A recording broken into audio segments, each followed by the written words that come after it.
Are you able to share with us who has earned playing time at wide receiver based on the past 5 weeks? I think that's still a process right there. We're excited about the opportunity we got this week, and got a tremendous challenge. And that challenge starts with us just focusing on execution. And I think you're going to see a number of guys out there that are going to have opportunities to contribute to us in our pass game, tight ends, receivers, running backs, all included.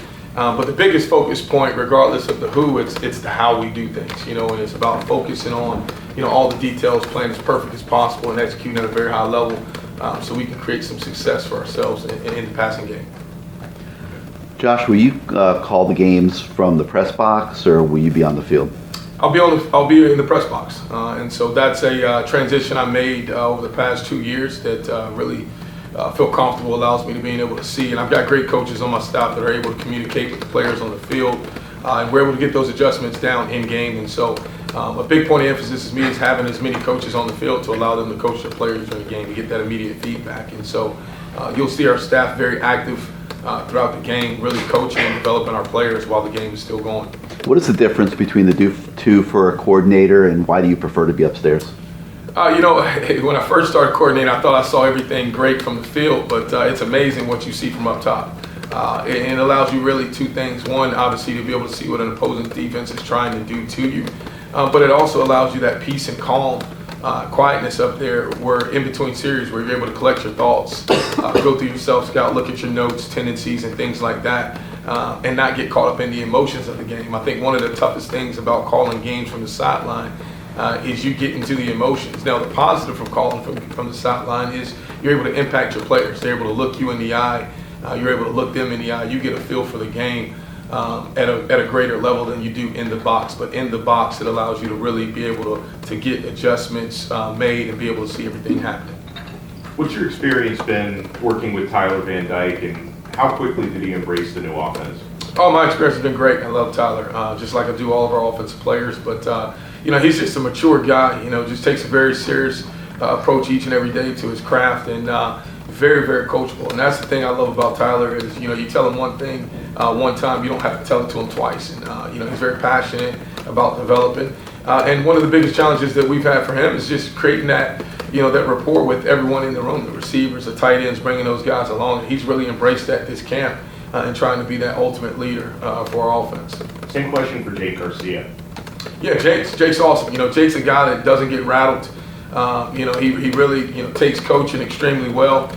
He's got a skill set on him, and he's a guy that Jake goes out and competes every day as for waiting for his opportunity.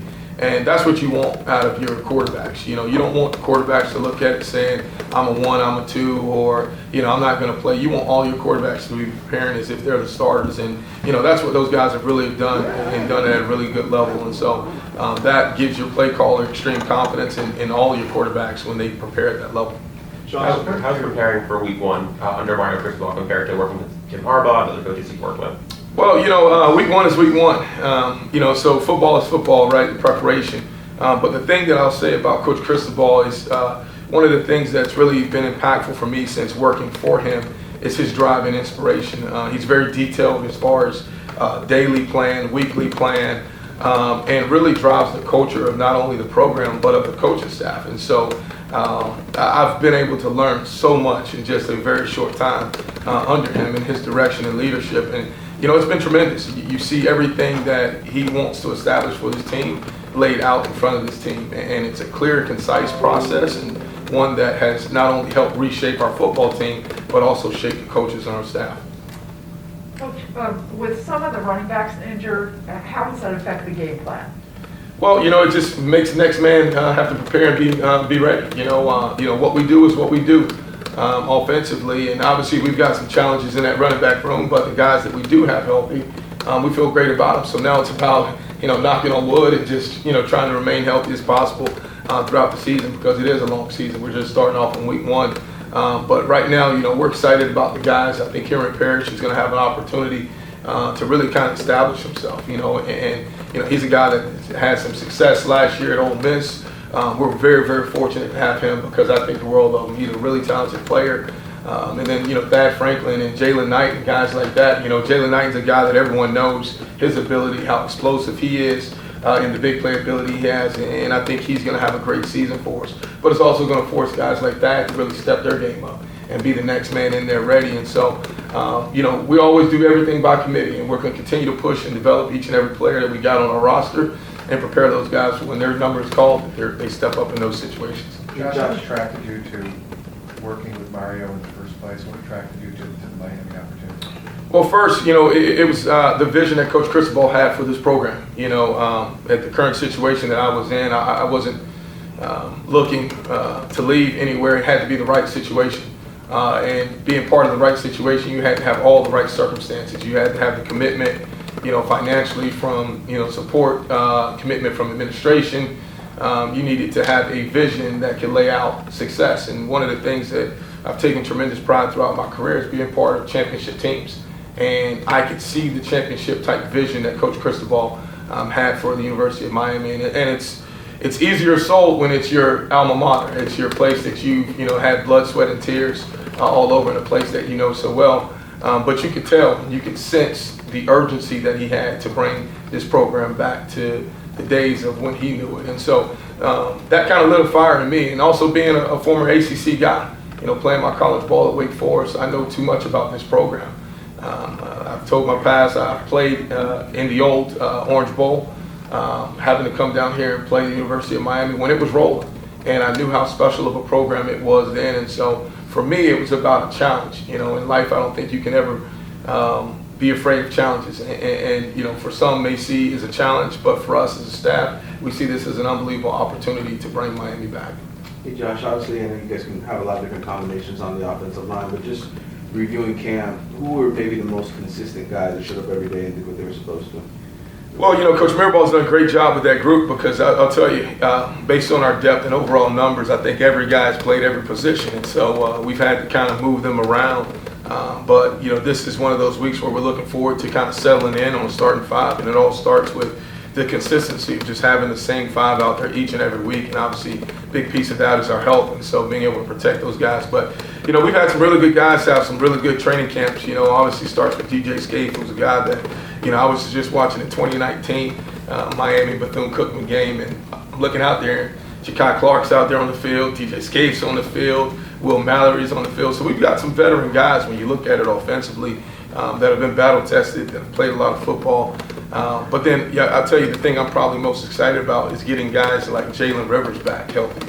Being able to throw him back into the mix of the offensive line, John Campbell. Those two guys we didn't have in the spring, and so this fall has been really a new introduction for me to getting the chance to know those players and their skill set and what they do very best. Josh, a lot of players mentioned the creativity within your rushing offense. I guess how have the players, in your eyes, really meshed with the system that you're trying to implement? Well, there's a game book and there's a playbook, right? Each week we design a game plan to attack our opposing team. But the ultimate thing that I always challenge our guys is understand our playbook. And what we mean by that is the weaknesses and strengths of plays, the intent of plays, and our ability to be creative in designing those plays. And they've really embraced it. And I think, I can't stand before you here today and say it without saying that we've got great teachers and our assistant coaches. I truly believe this is an amazing offensive coaching staff that we've got. They've embraced learning this system. They've taught this system at a very, very high level. And so my hat's off to the assistant coaches for preparing these guys. And then our players for just embracing it. The thing that you notice about our players in our program is they want to be coached. They want to be pushed. It's not always easy, but they truly do believe down inside that it's for the best of them. And so when you've got a group of guys that are driven like that and internally motivated, you're going to be able to, push them externally to the limits that you can. And so that's one of the things that we try to do offensively is just try to grow, not only our concepts and our skill sets, but really grow our identity of our offense by what our players do best. Josh, are you able to talk about Keyshawn Smith and how he's looked? Obviously, a guy who's trying to keep his starting job from a year ago. Yeah, Keyshawn Smith is he's had a really good camp, and the thing for Keyshawn, I think, is his camp is steadily improving. I think he's gaining confidence. He's a guy that we've asked him, based on our depth at receiver, to kind of move around and play multiple different positions. But I think lately he's been able to settle in at one position, and now you're starting to see that success grow. And really, the last 14 days for us has been about us focusing on building confidence and execution. And so he had a really, really good practice the other day, and really you started to, the air should smell a little bit different. Everything should feel a little bit different. And you see the anxiety leading up to, game one, that the execution is at a higher level. And so really, really pleased with Keyshawn and the rest of the group of receivers. And just, for now, it's about consistency. It's about practicing at a very high level. So Saturday when we go out, we can perform at a high level. Coach, you talked about... Tyler said a couple weeks ago that when he studies film from last year, he doesn't study the stuff that went great. He studies what he did wrong. How critical is that when a guy's trying to go from good to great or great to elite or whatever the case is, that he's not looking at the highlights, he's not looking at the highlight reel stuff, he's got to be really critical and honest with himself. How important is that? Yeah, I think that speaks for his humble approach. We can't all get caught up in the positives, and now obviously there's things to learn from positives.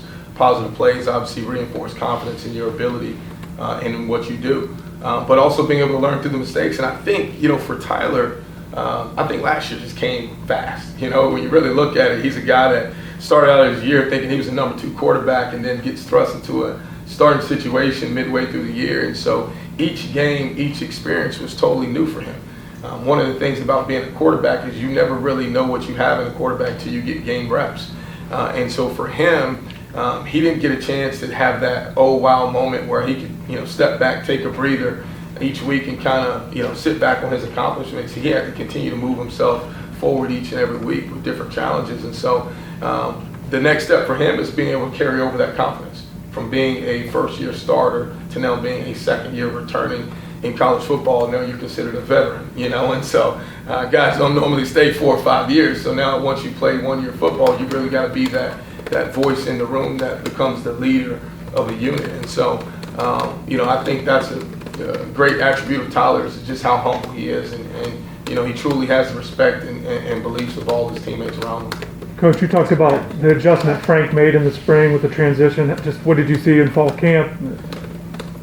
Yeah, Frank Latson, he's done a great job, just kind of pushing himself. And, there's been some good battles out here. And one of the things that really allows us to develop as a receiver corps is really kind of the iron sharpens iron approach that we take in the competitive nature of how we do things and going against our defensive backs. Every day it really made our receivers better.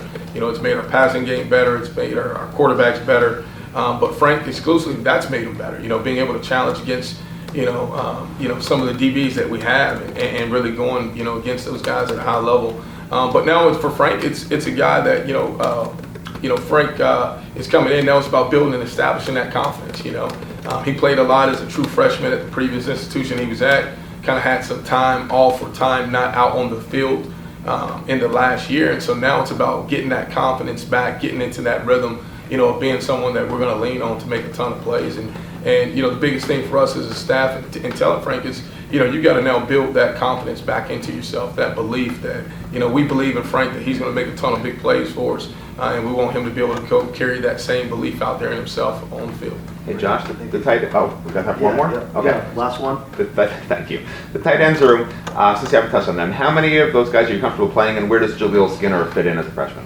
Well, we've got a really good room, and obviously when you look at it, getting Will Mallory back, that's another piece that we didn't have in the spring, and so we've been excited. We've obviously been a little bit cautious this fall, kind of getting him back into the swing of things, but he's a big time player. He's a guy that we'll look forward to and lean on in a lot of critical situations because of the type of player that he is. Elijah Arroyo has had a really good camp, and I think Elijah has probably kind of developed himself the most in that room of trying to be a complete tight end, and really taking the improvement, that Coach Field has been, established with him. Even Coach Cristobal has been working with the tight ends of really developing those guys in the run game and getting them really active and hands-on in that approach. And so, it's always helps because Coach Cristobal's background initially started here at Miami, coaching tight ends, and so that's one that he's very passionate about in that room. But then Dom has had a great camp. He's also stepped up, made some really big plays. And Jaleel Skinner, obviously having him in that mix as well. And so we've got Khalil Brantley. So we're really looking at 5 deep as far as players that could go out and contribute for us. But when we talk about, who's at the top of that group, obviously Will Mallory, Elijah Arroyo, those 2 guys are going to, who we hang our hat on for the most part. We're looking forward to the other guys really establishing themselves in that rotation as well. Great. Thank you.